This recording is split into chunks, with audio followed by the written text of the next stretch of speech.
Hey folks, there's nothing good about this evening. You were joining us because the Buffalo Bills have been defeated by the Jacksonville Jaguars across the pond in London, 25-20.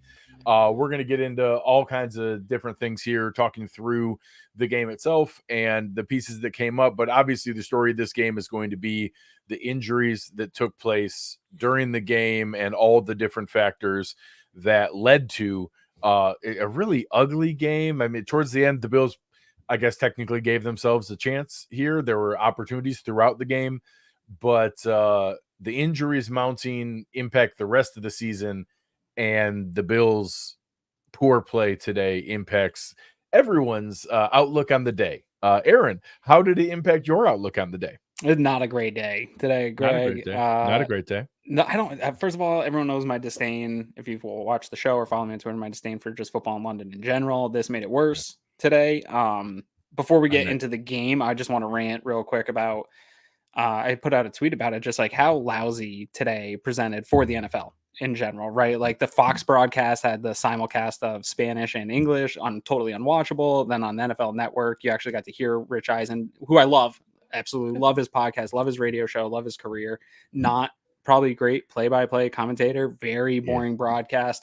The production level of this broadcast too, no like replays of critical plays over and over. That third down right at the start, Ed Oliver's like illegal hands to the face, like the not showing penalties and huge like pivotal penalties in games, just not even showing the rebroadcast, having distance down in distance wrong consistently. It was just a poor performance all around. Greg, I don't know why. Also, I'm not going to blame the Bills' injuries that they suffered today on the fact that they were playing on turf, but when you have a field that has beautiful grass turf and you come up with an agreement that they don't allow you to play on that turf, seems crazy to me. It's another instance where I think the league just cares about money more than it values player safety. The data is there.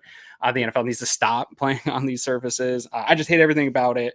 I'm not making that excuse, but yeah, I think somebody made the comment that Chris had brought up that all they care about right now is Matt Milano, and it's so painful to sit here 2 weeks in a row in a post-game show. And now we have to deal with a loss, but then really a catastrophic second big blow to this Bills defense, which was really under first year Sean McDermott calling plays, really looked like it was going to take a step forward this year and what they were going to be able to do. And I don't know. I think if it is a season long one for Matt Milano, which I don't know yet, I got a sick feeling in my gut that that's one too many to overcome in terms of what this defense will be able to do and live up to its potential. Yeah, there's a couple things we'll get to here. And the first one, it is really weird, and I can't imagine better ammunition for negotiating from the NFLPA that when Premier League and high level soccer clubs come to the US, they will only play on natural grass fields, stadiums that when they're coming to the US for the World Cup in the coming years, stadiums that have turf are going to install natural grass for the soccer, but they don't do it for their own games because it costs a lot of money. It costs a lot of money to maintain. Football play does tear up grass a lot more than soccer does and European football does. So in the short term, Greg, the revenue of this league is like, I understand. No. I mean, I understand the initial stance from Tottenham of not wanting to have their grass used. Yes. So the NFL should be okay. We'll pay for an alternative. We'll buy it off of you. Grass field to be able to play. There's just way too much data about the percentage of injuries that take place on turf. The fact that they're still allowing some of these NFLs like MetLife transition from the worst turf in the league just to other turf. Like slightly less bad turf.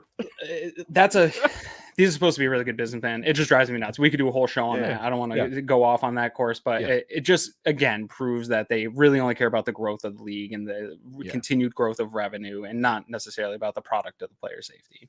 Yeah. So, again, it is what it is. Another thing I saw going around, like I literally had someone reply to me that jet lag was part of the reason they lost or why people were getting hurt. And don't get me wrong, like I guess it's debatable on how early you should go or how late you should go. Lots of teams have flown over on Thursday and Friday, not done the full body clock thing, played early our time, early Sunday morning or Sunday afternoon over there, and won. There is not any Jacksonville science. goes all the time, right? Yeah, there is not any like science that backs up that we should have left earlier. There's nothing that supports that. And it certainly had nothing to do with the injuries. That's silly. If you're saying that, you should ask yourself a lot of questions. Yeah. The same another one, the refereeing and officiating wasn't good today. There were a lot of missed calls. There were a lot of weird things. It's also not why we lost. They didn't do a good job. It certainly could have helped. There were a lot of like bailed out third down plays with some ticky-tack stuff. There's some phantom stuff. Yeah. Granted, we scored again on the next play, but that didn't look like offensive pass interference on Dalton Kincaid. I have no idea. I saw Evan Ingram bat the ball out of bounds. I saw the referee also see it. I watched the referee who saw it throw the flag, and then they talked, and all of a sudden it wasn't a penalty. I don't know how that works. Again, there were things. To your point, I don't think I'm not here to trumpet that as an excuse as to why the Bills didn't end up getting a win here. Lost. But it's super frustrating just, again, adding to the lousy overall production from this game for the NFL, an international game and a spotlight game. It looks really bad when you're officiating. Everyone knows Sean Smith's name. Correct. Who having watched that. Correct. He had more highlights in this game than any given player. And so that's never a good performance for the NFL when you're in such a prime spot, having what Taj said this week, the most watchable London game, finally a good matchup. And then the refs take it over. It just felt even worse. I'm sure it felt worse for me as a Bills fan, and there's some bias in there, but I bet if I go check Twitter during the timestamps, everyone was frustrated with the pace of the game and the flags and the inserting themselves into this game. Yeah. So another kind of overview kind of piece here. The comment here, I don't know about you guys, I care zero about the outcome of the game. The injuries are crushing. We talked about that pre-show that, we saw that winning or losing this game in the scoreboard was a difference between like 98% and 94% in our likelihood to make the playoffs. Unfortunately, that 94% included Matt Milano and other humans like him that were part of that 94%. So we'll get to that later on. The piece I do want to bring up is with injuries like Matt Milano, with a late scratch Christian Benford. I listed out, we lost Trey White for the year. Gregory Rousseau and Christian Benford were not looking great. And then were scratches. Shaq Lawson, I think, injured his toe while over there practicing, or like a late announcement of it. So we had to call up another kind of tweener of Kendall Vickers, which brought up questions about, hey, why'd we bring up a tweener kind of part end, part tackle guy instead of an extra one like Poona Ford, which didn't matter pregame, but then Daquan Jones got hurt. So then it did all of a sudden matter not having a one tech. And with all those things and a momentary, I know you had some agita and a potential minor heart incident when Taron Johnson was on the ground grabbing his knee. Despite all those things, until the very, very end where a bunch of guys being called up and a bunch of guys who weren't planning to play that many snaps. You saw AJ Epinesa literally sucking oxygen because he was so exhausted. What a game too. Hats off to AJ Epinesa. We can get there. Yeah, we'll get to him in a moment. One silver lining. Until that happened, the defense was playing great. Like the defense actually stepped up and was doing a really admirable job. Yes. Like the Jacksonville Jaguars, with all those injuries, had 11 points going into the fourth quarter. They made timely turnovers. They made timely plays. And yes, was it the Etienne touchdown at the end when they were kind of gassed and, not playing well, and Terrell Dodson kind of missed the tackle in the gap there. Yes, all those are frustrating, but this game is not on the defense to me. Your, league leading MVP led offense cannot start punt, and then have a chance in the second half and start punt. They started the game and the second half with 6 straight punts between the two.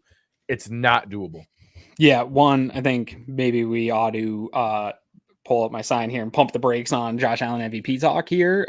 Looking at 2 pretty bad games out of 5 so far. It's Of pretty course, early. the 2 in the like solo vision mode. Correct. The 3 awesome games were That's 1 gonna o'clock long. matter. It's everything. But the Yep. narrative element of the 2 games everyone watched, he played not great. Yeah, and we're gonna have to watch back the film of what really happened with this offense. But you're right, like punting that many times, not getting your first down until into the second quarter. Like it's peewee football type stuff when you're not even able to do that.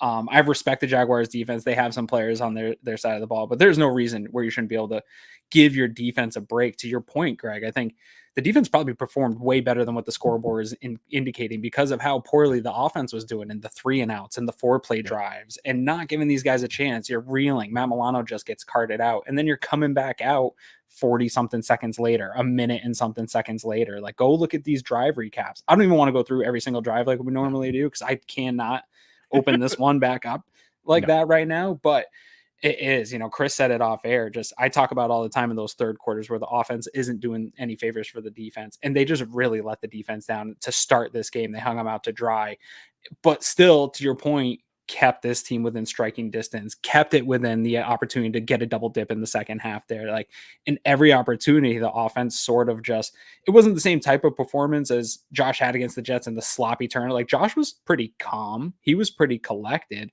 Yeah. Nothing special was really happening. And every time they did do something special, it got negated in somehow either through penalties or I'll give you the second and long runs and first down continuing to go to the draw play type stuff. And just they never on offense everything felt laboring. The big plays even felt laboring. Like somebody had to make a big play, a big catch. It just never felt smooth and methodical. And that if you are the MVP of the league, like everybody was pumping our chest about last week that Josh is back, you're not letting the Jaguars middle class type defense stall you out for an entire half of football. That's just unacceptable. Yeah, and we saw some of the stats coming in that Jacksonville had some good numbers. Their defense is not special. It's not something crazy. They're good, yeah. Josh Allen is very, very good. They have some other talented players that they should not be holding this offense to what they did. Not in a league so designed the comment for offense. Yeah, the comment here about Allen can't be your leading rusher with 14 yards. I will say their run defense is legitimately good. That's what Louis Khan is really good at. Their interior defensive line, Robertson, Harris, and Fodakasi are very good run defense guys, but you should be able to convert on first downs. The final box score, it's going to say that Josh Allen was 27 of 40 with 359 yards, a 9 yards per attempt average, and a quarterback rating of 102, and that he didn't get sacked. That just wasn't how it worked early on. We went with 4 minutes and 15 seconds left in the game. We had 7 points. Yeah. Like 4 minutes left in the game. We had 7 points. Yeah. And we didn't score our second touchdown until 4 minutes left in the game, which was not garbage time, but all like scramble drill, 2-minute drill, go for they're it hanging on out fourth down. Yeah, they're letting you convert stuff underneath. And it just was very, very frustrating. I am not ready to give Ken Dorsey a pass on this either, because I do think there were some opportunities to scheme guys open. But again, we saw several where a weird mix where Josh rifled it when he should have had a little more touch on it, and then a handful where there was some touch on it where he should have fired it in there a little bit harder. It was just the 2-point conversion was one where it would have been great if he put it immediately on Shakir hard and gave him time. And then other conversions where the big one to Gabe, where he was just a little high or came in a little high, real high to Knox on a third down conversion where it just even Knox as athletic as he is, went up to go get it and couldn't.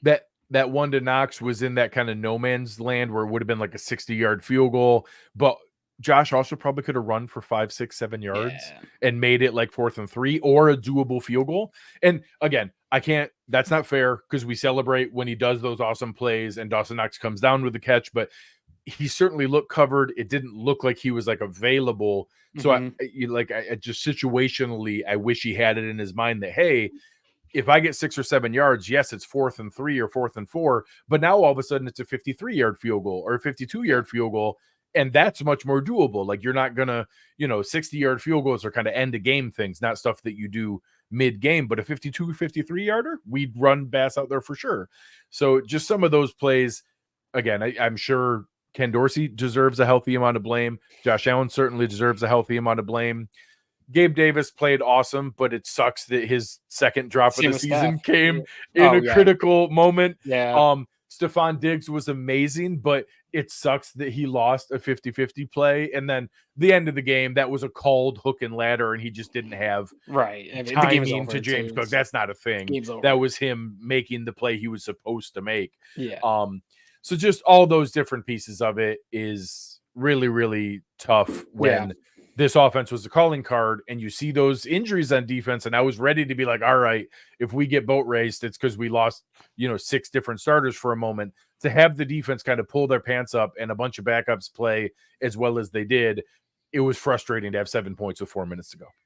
Yeah, it just I think what got so frustrating for me is you saw the offense last week be so physically dominant, especially in the run game, right? And so you did have all these injuries on defense, and the offense looks pretty clean right now, right? Like going into the week, you feel pretty clean. You still got your line. Everybody's looking all right. You just boat race the Miami Dolphins. Like you've established physicality. You didn't do it just through the air. Like it was a real balanced attack. And so Josh Allen being the leading rusher with 14 yards just feels like that. I mean, that's the story of the game, really, is it always comes down to winning those trenches. And the Jacksonville defense established that line of scrimmage. But what's going to be interesting, I think we're going to get, I even felt like this coming out of the game that the Bills were really failing to run on the early downs, but they passed 13 times on first down, only rushed 3 times. But one of the things that's probably most frustrating, to your point, Ken Dorsey, seemed like they kept going to some of that just short stuff in the flats, and Jacksonville was tackling well. They were getting out there. They weren't letting anything go. And so you're in second and longs, maybe get a run on second and long, which I know you hate.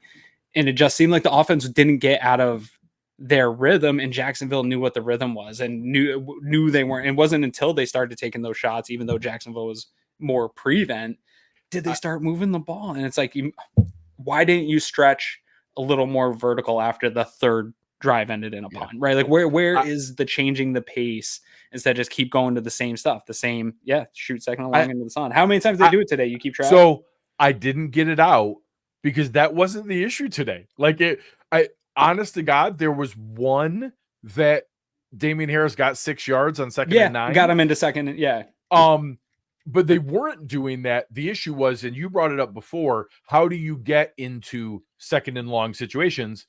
Poor execution on first down. They were doing play action on first down. That's supposed to work.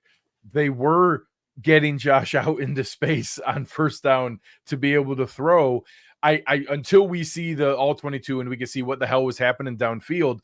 Apparently Jacksonville had some magic coverage going on down there, because until that crazy drive at the end where Josh was lasering it down the field, we just weren't finding guys open beyond the flats or beyond like Josh's third and fourth read. How many times did we see him pat the ball and then throw? So until we see the all 22, I don't know how much of that is Jacksonville coverage, how much of that is Dorsey needing to be more creative, how much of that is Josh needing to pull the trigger.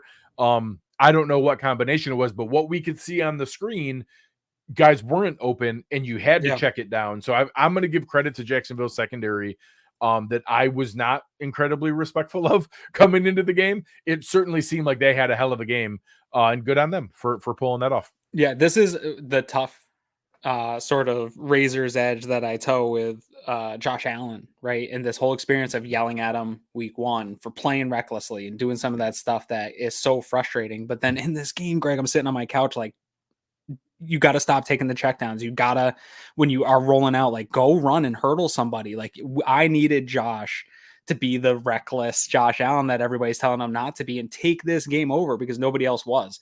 And the defense was stopping Ken Dorsey's version of what they were trying to do on the offense. And so what makes Josh Allen and Patrick Mahomes and these guys special is when those things occur, they have the ability to break a defense and to just make a defensive coordinator so frustrated. And I felt like it's hard for me to say this because I've told him so many times to play within the offense, but play with outside of the offense today, right? Like, and I sound like such a hypocrite. I don't know when is the right time to do it, when's not the right time to do it. But I know my feeling on my couch was that I needed Josh Allen to start taking this game over. And you saw it again late on that late drive, but I needed more. I needed a little bit more Josh Allen magic to be that guy to step up. And it's unfair to put that on him every time, but that's who he is. That's what the responsibility of being franchise NFL in all these commercials on cover of Madden quarterback is. The expectation is you can put the team on your back and do it. And he just wasn't able to do it enough today.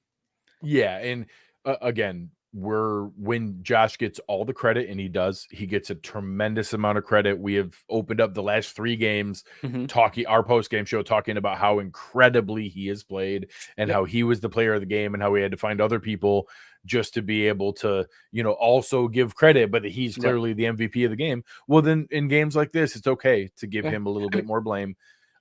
He wasn't outplayed by Trevor Lawrence today, right? Like it wasn't a poor quarterback performance, 27 to 40, 359 yards, 2 touchdowns. The interception was a punt. Like, I don't care, rating of 102. He's going to come out clean. Just your offense was stalling out, not able to put together scoring drives. And that's why you have guys like him and Stefon Diggs. Like, you got to find a way to get them going a little bit more. 25 points. We always bitch about, hey, if your team holds a team under 20, but even 25 is borderline, right? Like, if your defense, which has the type of injuries that we were dealing with and had their backs against the wall in the way that they did, can hold a team around 20, this offense has to be able to win these games. Again, I'll keep harping on it because I've done it so far.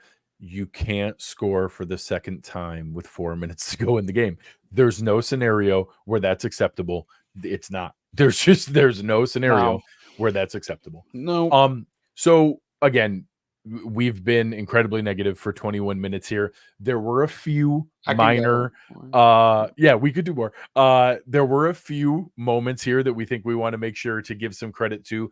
And the one was in the moment where, hey, we opened up, punt. And then all of a sudden, and hell, Josh's arm punt should count on that fifth of the 50-50 ball to Diggs that got intercepted. As it got into a spot where, hey, we finally got a couple stops on Jacksonville. There's 5.5 minutes left. And that you and I were both tweeting about double dips, and the potential opportunity here is, hey, we're down by 11, but we got a chance for back-to-back possessions. And this might be like, there may have never been a need for a double dip more than here. And on the first part of it, they did their job. 11 plays, 86 yards. They drive straight down the field. We had a really nice play to Hardy for 19 yards, came back with an 18-yarder to James Cook, and we got a couple, like, not all the way explosive plays, but closest to chunk plays we were getting until the end on the prevent defense. And they're moving down the field, and then obviously Josh finds Diggs in the end zone, and we get that first score, and you kind of exhale like, okay, all right. They almost scored too fast at the end, and I was like, I kind of wish they had ran a little bit more clock almost. And finally got the front end of it, and I know both of us are like, all right, a minute 14, that's a little bit. And Jacksonville starts driving down the field. It certainly looks like a field goal is inevitable. I mean, they got into field goal range, marker on within like 25, 30 seconds. They were on the 12. They were on the Bills 12. They were about to have a free shot into the end zone to try to score a touchdown because they had a guaranteed chip shot field goal. And again, there weren't a ton of silver linings here today, but one of them was AJ Epinesa. Holy crap. What a career game. By AJ Epinesa. One of his 2 sacks had a strip sack fumble where he not only stripped Trevor Lawrence, caused the fumble with the sack, also recovered his own, had another sack later in a critical spot, and batted down 3 passes also in some critical spots. So shout out to AJ Epinesa, one of the best games we've seen from him, and all the more reason we can feel good about, even with, Vaughn was on a snap count today. I'm glad they were smart with him at the end and didn't keep playing him on that crap turf.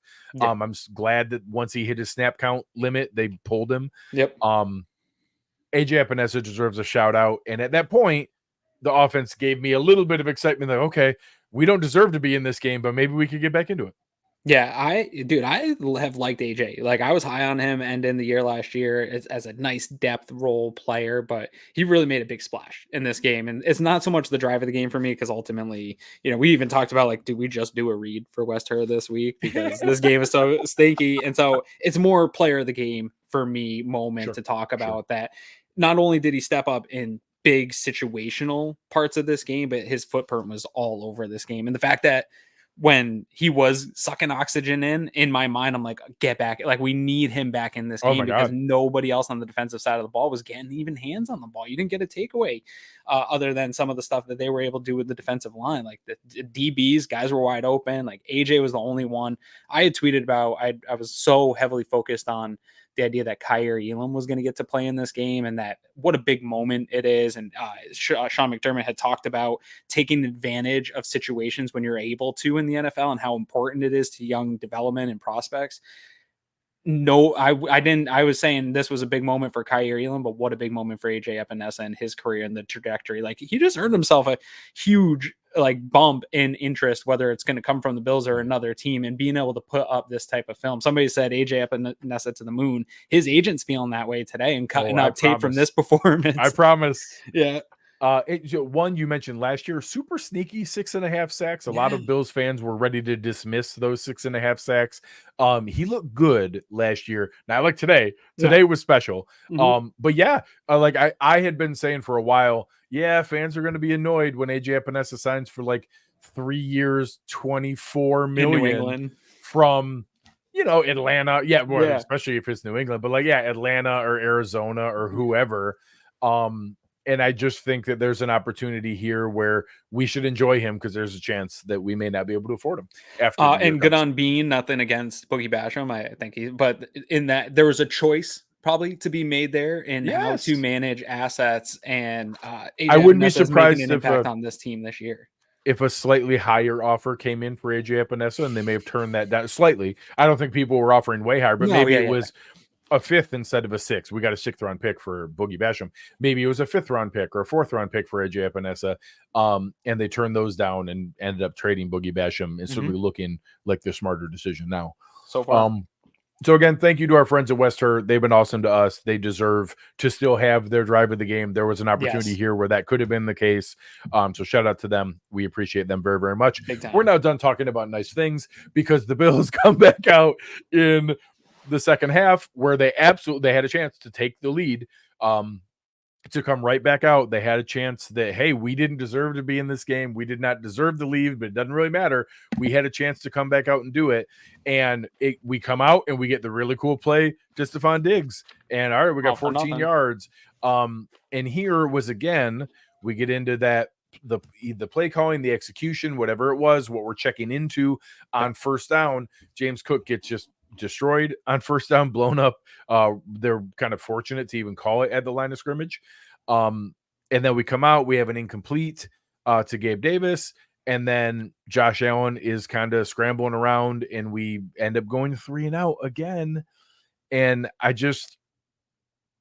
don't know who to place my frustration with, because this is the spot where we've executed on these for years. Yeah. We've been able to do this for years, and they had a chance here to take it back, and we just come back out and go 3 and out again at 4 and out. I apologize. It was technically a first down on the first play, and then 3 and out on the next set of downs. But to just immediately give them the ball back, which is very frustrating. I could live with this drive in a vacuum, right? Sure. That there was a pressure on that 3rd and 11. Play gets blown up a little bit. Like, you can't convert. Deion Dawkins goes down on the second down, so you're going to play without him. There was a bad throw to Gabe on that second down. So, like, I can live good on them. When Van DeMark had to come in, they sent tons of pressure around they showed an initial interior and a delayed blitz off the corner, which again, he's not ready to pick up on. And it executed well. They were smart. I can live with this particular drive in a vacuum, but the fact that you did this 4 times to start the game, now you've given yourself an opportunity here to gift your defense the lead in a game. If you go down and score a touchdown, you can let your defense play with the lead for the first time in this game. You don't. My problem is it's not in a vacuum, because then it continues on. Your defense again, we talked about it in the first half, comes out, gives you another stop. You continue to punt, and you continue to go on with big stops from this defense over and over again until Jags end up putting up 17-7 and just burying you in this game. You did not give your defense. It was not complimentary football that Sean McDermott talks about at all. And the fact that side of the ball was the healthy side of the ball, but the defense was the one that stepped up time and time again. Count up the drives where the defense got stops in this game. It's an absolute disservice to Sean McDermott's side of the ball, because even the depth stepped up, and you didn't get that on the offensive side. So here, unfortunately, Phil sharing with us one that we already knew. Whenever they have like the air cast around the player, I didn't know exactly what the injury was for Milano, but obviously it wasn't great. Not good. And now McDermott's comment saying that Daquan Jones' injury doesn't look good. That sucks. Absolutely he was terrible. playing, again, a guy playing lights out, like career best football. Honestly, statistically, It was career best football for Daquan Jones, looking fantastic. And now, whatever degree of pec injury he experienced, that's just a real shame. He was playing lights out. So, we'll see where pro that level goes. Play. Yes, legitimately. He got hurt on getting a stop on the first drive of the game, making a huge stop. He played great. Obviously, seeing the penalty on that play, but yeah, he played great, getting a stop there, getting the ball back. And the Bills, I thought it was going to turn out great, where it all of a sudden looked like, hey, we won the toss, chose to defer, got a stop on them, and then get it back, and it goes down, and Ed Oliver will get blamed for the penalty. He deserves blame for that. We didn't see a replay of it, but he deserves blame for that. But then having the injuries happen right afterwards was just so demoralizing to where we're going. So thank you, Phil, for sharing that. Unfortunately, kind of what we expected, but a shame to see it confirmed that they wanted to do there. Oh man, it's just this one's a gut punch too with Jones, because of where he's at in his career too. Like the way he's playing, trending the right way. Everybody's like, extend him now. So I hope it's not a significant injury where it's anything long term. He can get back and continue on the path he's on. But I hate hearing coach say he doesn't put that stuff out there. Where if it doesn't look good to Sean McDermott, it's not a great sign. If he says that, I'm confident we lost both for the season. Man, we'll producer Chris here in the private chat saying no injury for Kaiir Elam. Sean McDermott said he was benched for Elam late in the game. Quote, situationally, they wanted to get someone else in there, unquote. So situationally, he played like garbage. Situationally, all the questions of like, oh man, why is he being game day inactive? Why aren't we getting him out there? He's better than I hope you saw why we weren't getting them out there, why he wasn't playing. He was lost in coverage all day. How many third down conversions did you see Christian Kirk or Calvin Ridley have where initially you didn't even see the defender in the screen and then had to watch after the play Kaiir Elam come over because he wasn't even close enough in coverage to be in the television screen? Unfortunately, I think I don't know who it was. I want to credit with him. Somebody on Twitter said, well, guess it's too late to trade Elam now. Good luck trying to salvage anything for that. Don't get me wrong. Maybe there was an opportunity if he got more reps early. He had all the practice reps here all week because Christian Benford wasn't practicing. He was in a non-contact jersey. He was aware he was going to play and had a chance to be in here, had his opportunity, and then looked very, very poor. Yeah. So I know everyone hates Dane Jackson and is frustrated every time he gives up stuff and does stuff, but like, I got to find it. I'll try to tweet it out later or something. There was a one drive that exemplifies what Sean McDermott talks about with taking advantage of your reps and what guys like Dane Jackson do, where he got beat on a play, straight up got beat. I think it was in run support, but then like 3 plays later throughout the drive, he was the guy making plays, a big run stop. I think he got his hand on a ball, like saved that touchdown, even though he was out of position. He went and saved that one big touchdown play where it was a little bit underthrown, getting his hand on the ball. Even the touchdown he gave up to Zay Jones was an unbelievable catch by Zay Jones, where the throw and the catch beat good coverage. He was in position. Dane has those plays along the way with some bumps and hiccups where his athleticism gets caught, but Kaiir has the athleticism, and I didn't see a lot of the positive plays, like the run support. It was poor arm tackling attempts, things like that. And you just can't have your tape littered with that stuff when there is a guy that can respond well to having a negative play and still come back and be in the position he's supposed to and be where he is in the zone and have that communication and be there and run support. And that is the separation of why you're seeing guys like Benford and Dane Jackson. They're not more athletic. They shouldn't project out to be better corners, but they fit this defense and they do exactly what the coaches are telling them to do. And that's going to matter. Bills Are Electric made me chuckle here. Sorry, I'm late. He was in the bathroom throwing up.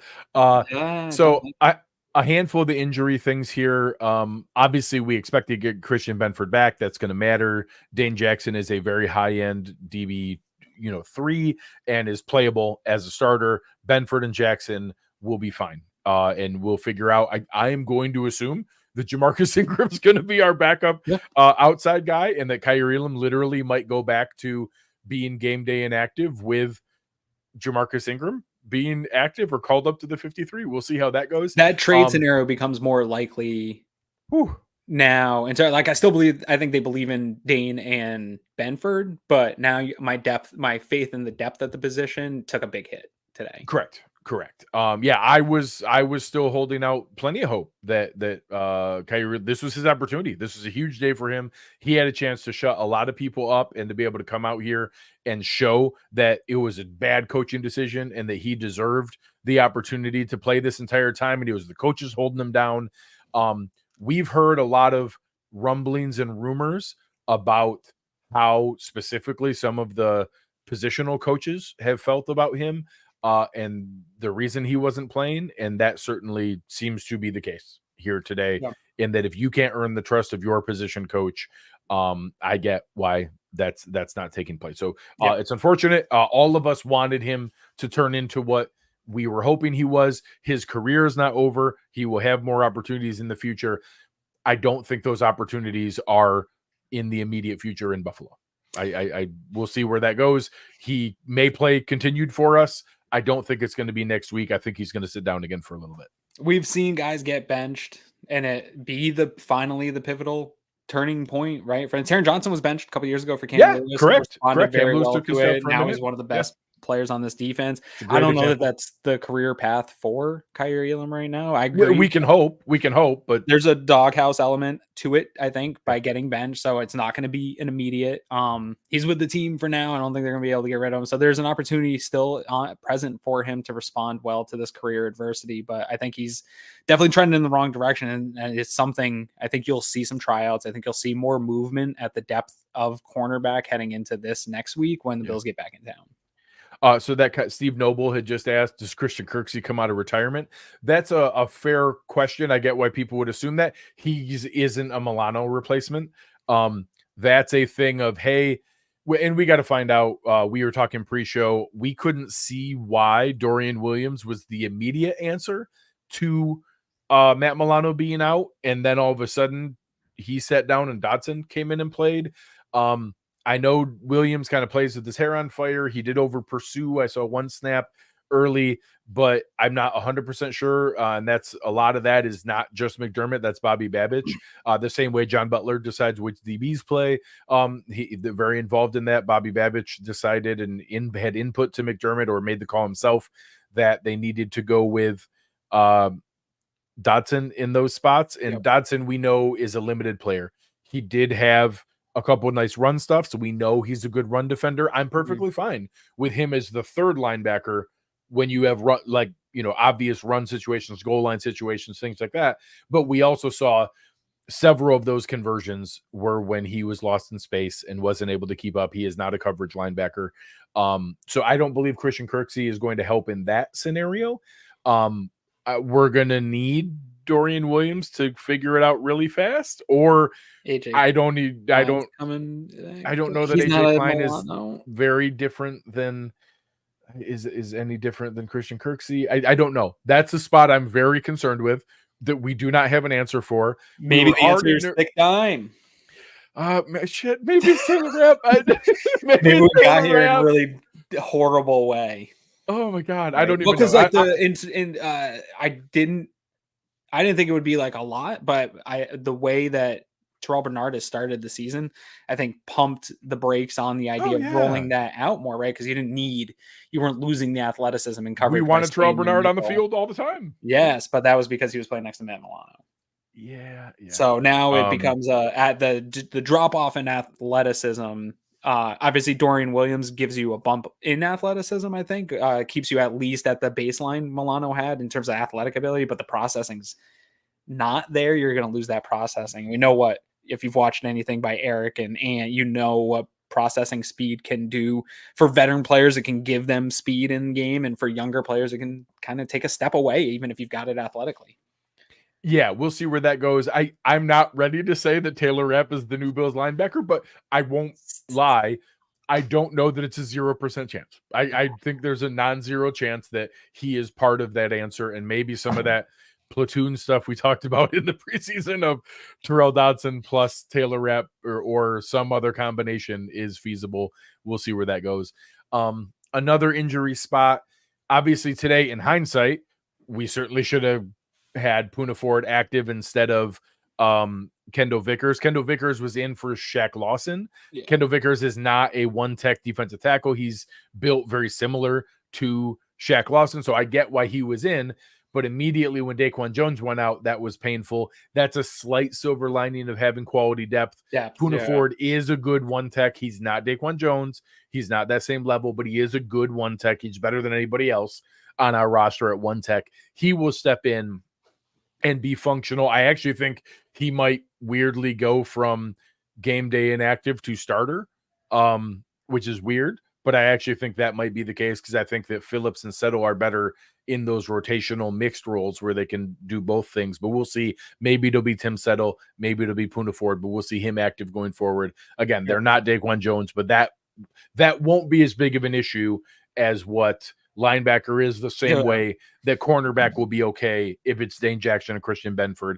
We just today had kind of the compounding issues over and over and over again. Yeah, and that injury will present itself. The Daquan Jones one will present itself more in other games this season. I don't even know that.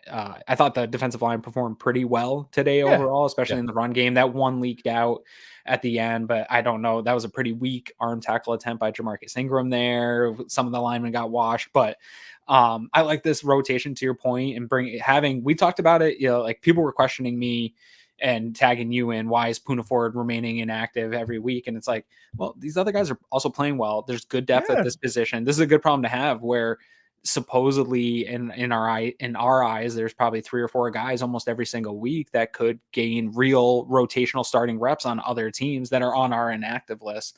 And that's going to pay dividends later, to your point. Even having Fetty on the inactive list every single week. Correct. Is a great problem to have. There's a lot of teams right now in the NFL that would love to have that depth. So, yeah. And, again, if you think what we're saying right now is dumb, guess what? You're going to have an opportunity to find out because those guys are going to play now. So we are going to find out. Comments. Yeah, leave us comments. Again, there's a ton of people in here listening. If you can help us out and press a like button, as I think it was Jason in here saying and appreciated that we weren't just ranting and raving. We were actually trying to analyze what's going on here. I can tell you it's not fun. I would much rather just scream about how they played and I can't believe they lost and what the hell's going on. But we're trying to talk through each of the situations for you. So we appreciate you guys checking us out and being here for us. If you can, in return, press that like button, it would go a long ways. And again, today's not maybe the day to do this, but we do appreciate everybody who asked the best way to help us out. And that's to sign up for our OnePass. Many people ask us the best way to support us here at Cover One, and that is to sign up to become a Cover One OnePass member. That contribution helps give us the access to all the data and information we use to create the content that you love. And I think most importantly, brings you into our community of insiders. It's a great community based on Slack. I know a lot of people don't want to be on social media anymore or be in on those conversations. We bring all of it to you right in our great community of educated fans. And most importantly, you get access to our content creators. Even better than that, everybody loves merch. You get awesome t-shirts, a cool decal, and a letter from the Cover One team signed directly to you. All for $60. That gets you the entire season, next year's free agency and draft. $60. Click the link in the description. Cover One Insider. Become one today. I love that my sign on the background of that was still Whitlock is a moron. That was one of my best signs and stuck there. the whole time. But real quick, Greg, you said this isn't the best time for that ad, but honestly, I actually disagree. I think when we lose cover one, in my opinion, that's when I think we shine for the Buffalo Bills fans here on the post game show. Like one of the chatters said, of just trying to have a reasonable conversation about it and bring it back down to a level where we can talk through it together and not just rant and rave and yell about it. I'm sure there's opportunities to do that too. But then Eric and Anthony are going to break it down and give you the why, what happened. And in the Slack channel, you're going to kind of be able to dissect what happened. And more times than not, Greg, we've been doing this 6-7 years both now. More times than not, it's not as bad as it feels right now. Outside of the injuries, there's nothing cover OnePass can do to help you feel better about injuries right now. But the play on the field, I think losses is where the opportunity shines to show what is really going on with football, why the X's and O's led to what we saw today. And it kind of dials back that pain a little bit. So I do think it's a moment for us to shine. Yeah, and people like Sophia and many of Jeff and CJ, a lot of you folks making contributions and your comments really Appreciate do mean you a guys. lot. Yeah, I did not want to do this today, so thank you. Yeah, Jason, Fluffy Panda is a fantastic name. We appreciate you. All you guys were awesome. We really do appreciate you. We have now met our contractual obligation to our friends at West Herr, and I'm going to go cry and watch other people play football. Yes. I'm going to yell about how much I hate the greed of the NFL, but then I'm also going to just sit and try to forget about my team losing by watching just NFL all day. Yeah, continued patronage of the NFL and its product, regardless of how greedy they are. This is my life. Yeah, they know they have us over a barrel. That's just how it works. Yep. So again, we appreciate you guys very, very much. We will get more info because this is going to be a huge week for that film show. There are some things that I need to understand about why Dorian Williams got benched. I have a good idea of why Kaiir Elam got benched. We need to see some of that other stuff and to understand how that comes into play and what our options are going forward. I feel okay at corner. I feel okay at defensive tackle. It's not perfect. I liked it when obviously Trey White and Daquan Jones were here. They are better than the players we have, but we're okay. We're going to survive there. I don't know what the answer is at linebacker, and I'm concerned. We'll see. I know there's a lot of people who are excited about the flashes for Dorian Williams early. I want to see his snaps broken down and understand what the options are there. I know a lot of people are going to go to the trade route of we need to trade for a replacement here and there. That's very, very rarely the answer. That's very, very rarely the answer with Brandon Beane. I will say linebacker's actually one of the more gettable positions in the NFL, and also the off-ball non-middle linebacker is a little more plug and play. That's a little more of like the running back of the defense where, we joked before about what Roquan Smith did for Patrick Queen, where all of a sudden he can just turn into see ball, get ball. That is more doable in my mind. That should translate to Dorian Williams. But it's not crazy that there's a guy not currently on the roster. I just saw someone chat about Bale Spector. We'll see where those things go. For the most part, I think that it's going to be the people we have in the building. I am not planning on a trade to answer any of these things, but linebacker is actually more one of the attainable spots that no one's trading a starting corner. There aren't that many starting one tech D tackles to begin with. A linebacker in theory is possible. Yeah. The thing I'm going to be looking forward the most to when Eric and Ant really get into the film, what is happening with this offense. I don't even know that it's a Ken Dorsey problem because Daboll had these games too. This felt like a Brian Daboll game coming off like a big win and then just putting up a stinker on offense. And so I want to break that down. Like what is happening on these first downs? What is stalling out? So as much as I don't want to watch this game again, I am excited for that film to come out so that our whole team, and then maybe even I'll jump in a little bit and try to find out really what's going on. Because my whole I felt so confident for this game, Greg, because the whole idea for me was if this offense is rolling, like Ken Dorsey had it rolling here for a couple of weeks, your team's got to put together 4 or 5 really good scoring drives to keep up and keep pace. And boy, was I wrong. That's not the case. They can still put up these Brian Daboll stinker high variance performances, and they showed it today. Yeah, and just a quick one here. I get Kirk here asking about Von Miller. It's important to remember, like last year when Trey White played, we had him in for 2 series and then they pulled him out. And then the next game, it was like 50-50 and they pulled him out. Von Miller matters for the rest of the season, not hey, oh my gosh, we ran into injuries. We need you to play 70 snaps today. No. Is not going to be smart, especially after you watched what was happening to the other people on this turf. To rush a guy back in his first game, he was there, he was in, he was making an impact. I saw him rush on several plays.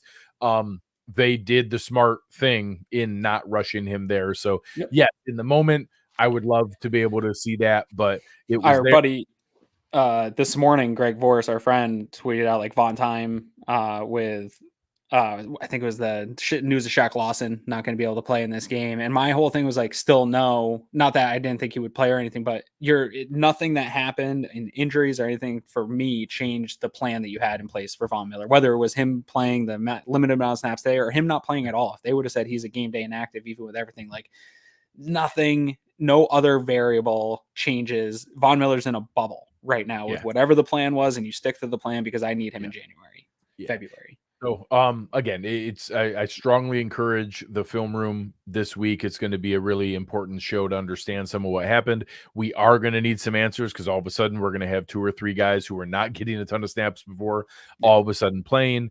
There's a lot of other pieces here, and this is supposed to be our easy stretch, right? This was supposed to start our bit of a back, not as difficult part of the schedule here. So you really need to get it right?